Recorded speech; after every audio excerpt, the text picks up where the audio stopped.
prepare to take their children back to school for the 2023 academic year.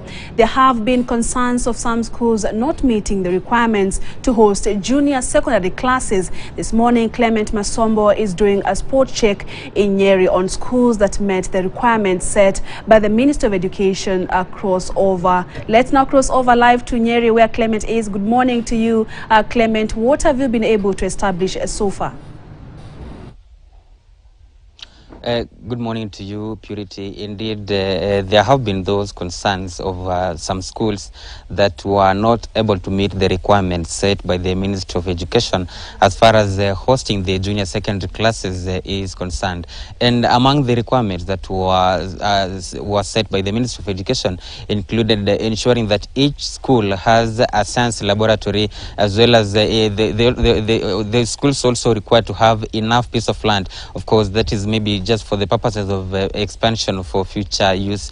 And I understand that in counties like Kirinyaga, for example, in Mwea West sub-county, we have over 10 schools that did not qualify to host the junior secondary schools. In the other neighboring counties as well were affected, like counties of like Embu, Muranga, as well as Nyeri. This morning I was speaking to one of the directors of education here in Nyeri County, and she was telling me she's actually consolidating the figures of the number of schools that have not met the requirements set by the Ministry of Education in getting ready to host the junior secondary schools. Remember that the admission for the junior secondary school, that is grade 7, is set to begin actually towards the end of this month of January. And this morning I want to speak to one of the stakeholders of education here in Nyeri County, the director of Ndima Kanini Academy here in Karatina in Nyeri County, to give us a review of his school. How prepared are you?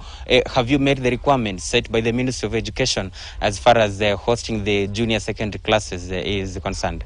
Okay, my name is Lincoln Jogu, director at the Makanini Academy.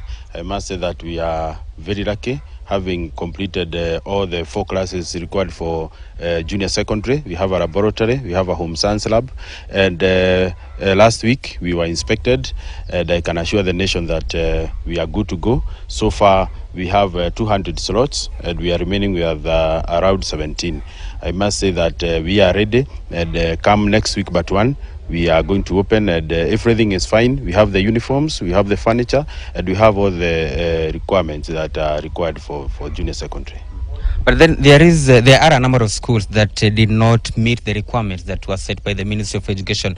From your understanding as a stakeholder in the education sector, what do you think could have led to this? Is it maybe the confusion, communication, the lack of communication from the Ministry of Education?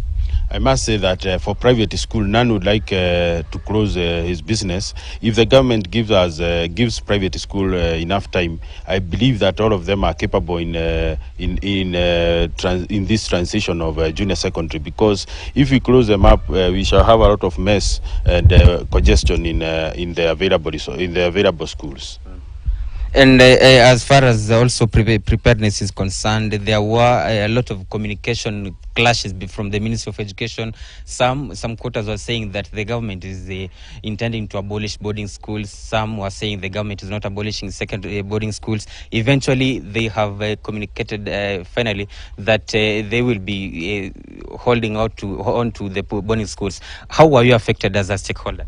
I think the government should always be communicating in advance using circulars, because that one really hit us when they say that we shall not be having boarding schools, and then later last week, that is the time that they confirmed that boarding schools are going to stay. Therefore, parents are always confused on the next move in this sector, and my plea is that the government should have firm measures that so that people can plan in advance. All right, thank you so much. Of course, that is Lincoln Jogu, the director of Ndima Kanini Academy here in Karatina, Nyeri County, one of the schools that have met the requirements set by the Ministry of Education as far as setting up and preparing for hosting the junior secondary classes is concerned. And as I had said earlier, I will be speaking to the director of education here in Nyeri, Madam Sabina Aroni, who has promised that she will be consolidating the figures to get the total number of schools that complied with the requirements and those that did not comply with the requirements of hosting the junior secondary schools here.